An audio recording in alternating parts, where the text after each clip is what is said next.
to Oh the Horror. I'm Fedora, and here we are at the fourth, and until Psycho Circus comes out, final entry in the Killjoy franchise, and like before, I am joined by my close, personal acquaintance, Shades. So, you ready for this one, mate? I'm ready. Dude, for Christ's sake, we're not actually watching a porn here. Well, not this time anyway. Just swallow my damn children. God damn it, just swallow them. Well, anyway, let's dig into the 2012 movie, which I guarantee everybody now does not contain any people eating hearts, getting possessed by the evil spirits within them, and then going on murderous rampages that don't feature the killer in any way, shape, or form until the last 5 minutes. This is Killjoy Goes to Hell. So this movie starts with a literal pile of incomprehensible CGI crap and dead babies, where Latrine has stumbled upon the remains of Killjoy after his defeat in the last movie. He has been looking for you. Yeah, Leatherface did say he wanted something special for April Fool's Day. Raven's egg, blood of a hen, a little bit more blood, yes. Her ready-cook meal manages to revive Killjoy, who is then told that it was not the old woman who wanted him, but this guy, who looks like he just wandered in from the set of the porn parody of 300, and he's whisked away to the electric chair. How do you plead? What the fuck do you mean, how do I plead? This is your arraignment. Arraignment? I'm on trial? Is this about that undercover cop that I asked to shove a carrot up my ass? Back on Earth, and we meet up with Sandy again, who spent the last 3 years laughing in the nut house. A fact that the detectives investigating the deaths of the teens from the third movie sure don't find very impressive. Hey, if you want something to stop her from laughing, just take her to see Batman vs Superman. That'll wipe the smile off her face. The reason she literally can't stop laughing is because of a condition in her brain. Something I'm confused the cops don't seem to know about, seeing as she's A, been here for 3 years, and B, was sentenced to be in the mental institution instead of jail in the first place, you dickheads! Doc, we could do something like this. Vine compilations. The lead detective tries again talking to Giggles, and he seems very interested in the old professor's research on Killjoy, who at this moment is being taken to his mysterious trial. They take an elevator down to hell, which sure makes me happy M. Night Shyamalan isn't involved in this movie. Which brings them down to Castle Grayskull in space? Or maybe that's the Earth's core in the background there, and the crew of the Virgil are gonna fly along and accidentally blow up a nuke in everyone's face. Wait, is this Hell's courtroom or Charles Band's fucking basement? What the hell? Indeed. Ah, it's comforting to know that when Paul Bostaff from Slayer dies, he'll get a decent job as a judge. And, wait. Is that the guy from the sketch show? The defendant is indicted on the following charges: incompetence, ineptitude, and a general lack of evilness. Not something I'm guilty of with my giant pentagram tattooed head. Probably why I have an IMDb casting of white supremacist leader. Then we meet the prosecuting lawyer. I'm Jezebeth, the DA. Ah, the district attorney. No, devil's advocate. More like dick activator. Boing. Ah, by the way, you'll like this, Shades. Something that links this video to your channel. Actress Aquila Zoll was actually one of the top participants in Grasshopper Manufacturer's Search for Juliet Starling competition. Who's up for a game? So Killjoy is thrown into a cell to prepare his witnesses and evidence to prove that he is in fact evil. Top of that witness list should be Sandy, who is going over her Killjoy encounter with the Doctor, who, again, should know all this already. I mean, what's he been doing with her the last 3 years? Don't answer that! Well, we've seen the prosecution. How about the defense? Mr. Killjoy, sir? Who the fuck are you? I'm your attorney. Really? Considering Jesse Eisenberg's casting and performance, I think we found the DCU's new Joker. I'm sorry about that, sir. Seeing as Killjoy's powers have been taken away, he has to rely on Pennywise's creepy uncle here to allow him to summon his posse again. Well, minus Freakshow's little baby buddy. Budget constraints. And despite these two being happy to see their old boss again... Yeah, don't think anything of it, you big worthless piece of shit. Killjoy also has to reluctantly summon Batty Boop too, who we can't imagine has many nice things to say about him. Baby, how you doing? Snookums! You won! You beat the kids, you defeated the professor, you ate his soul and gained his powers, and you want me to join you, right? Not exactly. Ooh, boy. It's that awkward moment where he has to tell his wife that he lost his job at the office and he has to spend all their holiday to Honolulu money to pay the rent that month. If you listen closely, you can almost hear his penis actually retreating. And now she's off to the gym to have sex with Hans, the personal trainer. Bye! So the trial of the week, I guess, begins, and things aren't starting off very well. Every time the reporter here crosses out one of Killjoy's many names from this book, it's erased from history, and he loses more of his power. Also, it doesn't help that Captain Balding here is throwing him under a bus. No, I'm evil. Say I'm evil. I mean, you couldn't ask for a nicer guy. Ugh. Maybe the witness will be more helpful. Where were you on the night in question? I wheezes, kiesel, jizoy, and kiesel, and the diesel, reason. I'm sorry I didn't catch that. Is there anyone here that speaks Cardi? Great.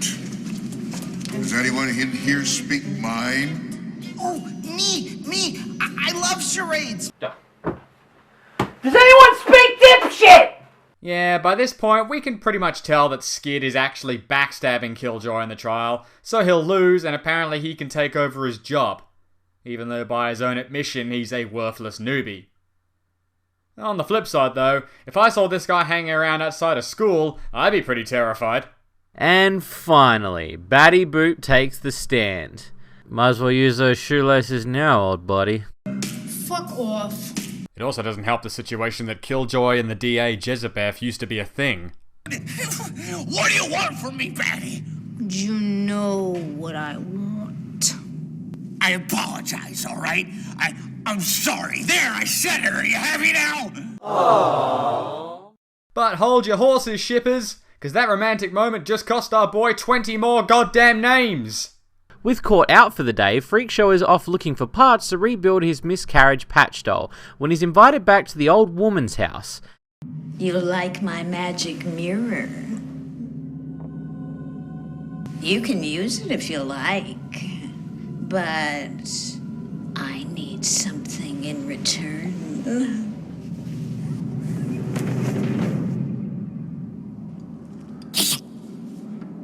Well, now I see why Maggie Smith still gets work at her age.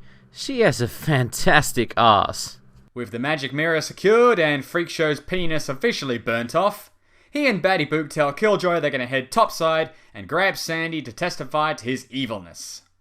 Why did you leave Jezebel? I left her for you. And that leaves Punchy to organise an escape plan with the clowns of Rita Repulsa's Moon Palace, just in case if things go sour.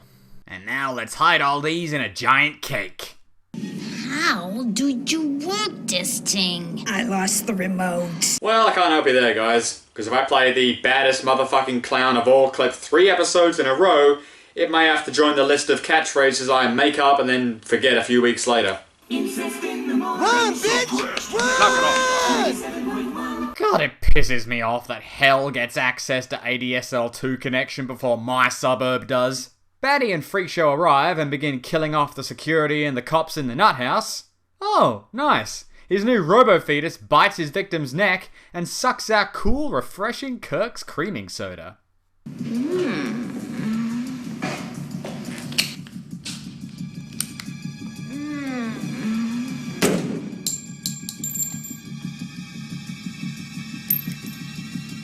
Me next! Me next!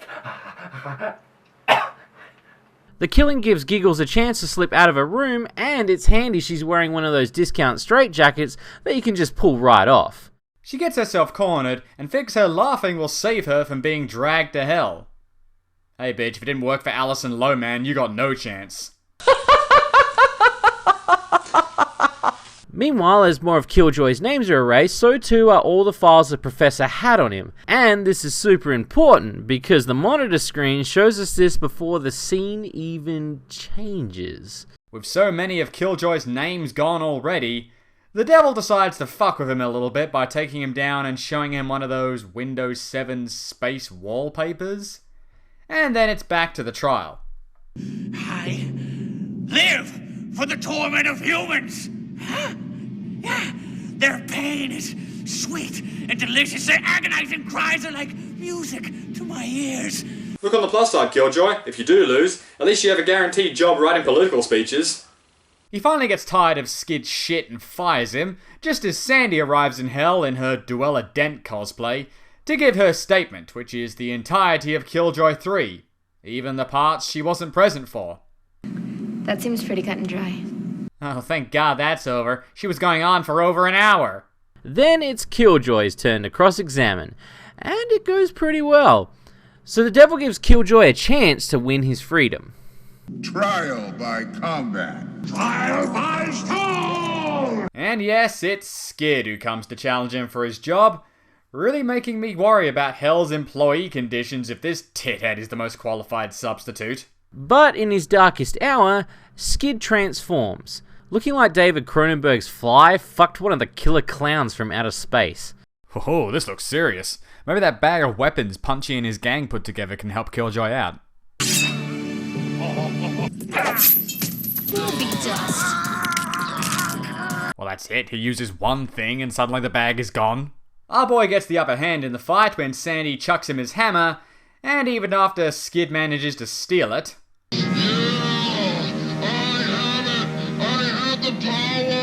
Holy crap, maybe this really is Castle Grayskull. Its power is just too much for him, and Killjoy is the victor. Then I guess it's time for a rumble, which is kinda like Gladiator meets Raka Raka meets that nipply dance scene from the second Matrix.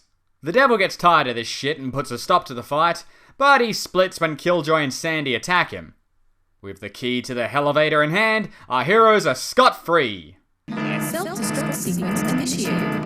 T-minus 60 seconds to self-destruct. Never could resist a ticking clock. With only mere seconds until... hell, I guess, explodes. T-minus, I see you're doing quite well. At this rate, you will have no problem escaping. Oh, thank God. So I'll just hurry it up a bit. T-minus 1 second. Oh shit, it's that smart-ass computer from Critters 4 again. Regardless, the clowns manage to make it back to Earth, and this movie comes to an end with everything looking A-okay. Except the clowns still want to eat Sandy. Tough break, babe. And that was Killjoy Goes to Hell. This was the first movie to put Killjoy in the protagonist role. And while his dark humor and relationship with the other clowns made us root for him in the third movie, here it's a lot more so, because he's the one fighting for his survival now. On top of that, I'd say almost everything is turned up a notch since the last movie. The CGI, the fun side characters minus the boring humans, the action's a lot better, but at the same time, I think the jokes in the third movie were a bit funnier, and I think some of the practical effects were better as well. The idea that Killjoy has to go to hell and have to be read his rights to show that he's not really a bad guy as much as he thinks is a really cool concept. Killjoy 4 is seriously one of those movies where you can just sit back, laugh, and leave your brain at the door. Well, that was fun. Thanks for teaming up with me for these 2 reviews, Sheds. Anytime, buddy. Brofist!